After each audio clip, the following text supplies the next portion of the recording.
Adcorp CEO Richard Pike joins us on Business Tonight now, always welcome in the studio. He's here, that means he's not sleeping out. Richard, did you get a sick note from the doctor? Yeah, actually I'd love to be sleeping out, but I am travelling and so yeah, it just you didn't work. schedule your trips strategically. Yeah.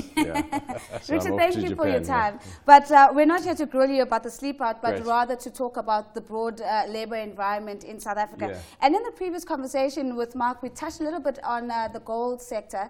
And interesting, today there's news coming out that, you know, on the brink of the gold wage negotiations, there's been a gold social pact that's been put together. The unions have come out and say, we don't want a social pact, we want money. Yeah. Is this, you know, perhaps one of the most accurate reflections of the South Africa labour environment right now? Yeah, you know, we've seen massive wage inflation for many years, and wage inflation has outstripped consumer inflation.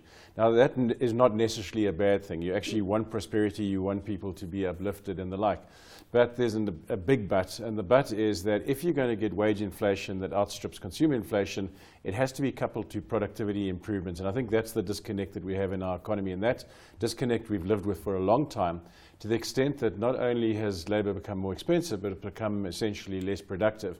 And so the gap is much wider than it would appear on the face of it. And so where you have these kind of compacts, and Germany is an interesting economy post the Second World War, they ended up compacting around that, and you've seen massive prosperity in an economy like that, but coupled to productivity. It seems, it seems almost too good to be true, the German model, where they got trade unionists on the boards. They said, we're in this together. Yeah.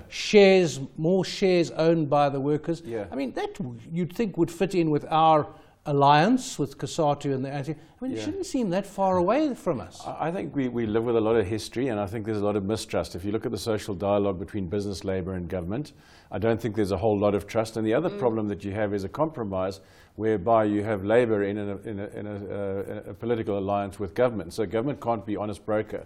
And I think, I'm not anti-unions, but I'm anti-alliances of those kind of nature, because I think they compromise the social dialogue. And if we just look at Adcorp and we look at your growth by acquisition strategy, one could say that it seems as if you're moving more and more away from South Africa if we look at the weightage of your revenue flows. Are we losing investment and investment play because of our labour environment? It's an interesting question. I think our move has been both defensive but also offensive. We've seen a great opportunity in emerging markets, so we've taken advantage of that.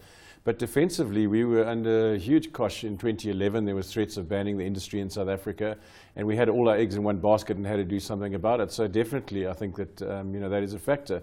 And the South African labour market is not a happy place at the moment. There's nothing that I see on the horizon that's going to see jobs growing at any sort of fast lick. And it all comes down to economic growth. That to me is the prerequisite. If you don't have economic growth, you're not going to have job creation. But even when we did have economic growth in the earlier 2000s, it was jobless growth to a large extent. And I think it's because you're seeing this, effectively labour's pricing itself out of the market.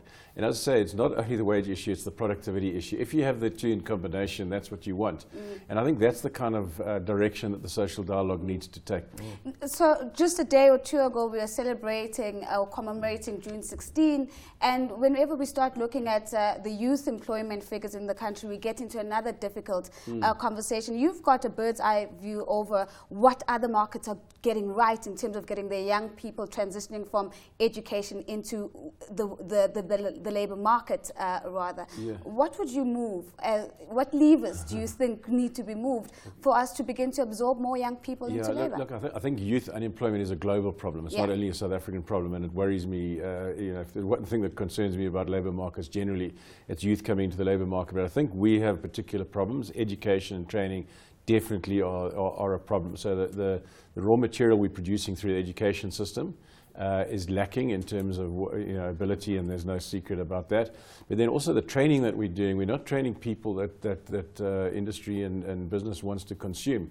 So everybody wants to send their kids to university. The reality is that we need artisans, we need welders, and those are not sexy and exciting career options, and I think we need to revive those. If I look at a country like Taiwan, it actually develops those kind of skills for export. So they develop them in excess to their own domestic requirement, and that's something that we should be looking at in South Africa, is trying to bring the sexiness back into those kind of vocational training programs. You said you're off to Japan, so I suppose this reflects the new scale and range of the company. Yeah, so about 45% of our business now is non-South African, and we've identified Africa, the Middle East, and the Asia-Pacific region as the place that we want to be involved in, and Asia is an important market from the point of view that statistically by 2030, 52% of the global workforce will be in Asia. So as a staffing company, if you're not there, you're kind of not at the party. And so that's been important for us. And it's very vibrant. If you look at what's happening in those markets, quite exciting to see the growth and the prospects that we see in Asia. Well, and we don't see the prospects here, do we? Absolutely. And Richard, of course, has his doctor's note in hand.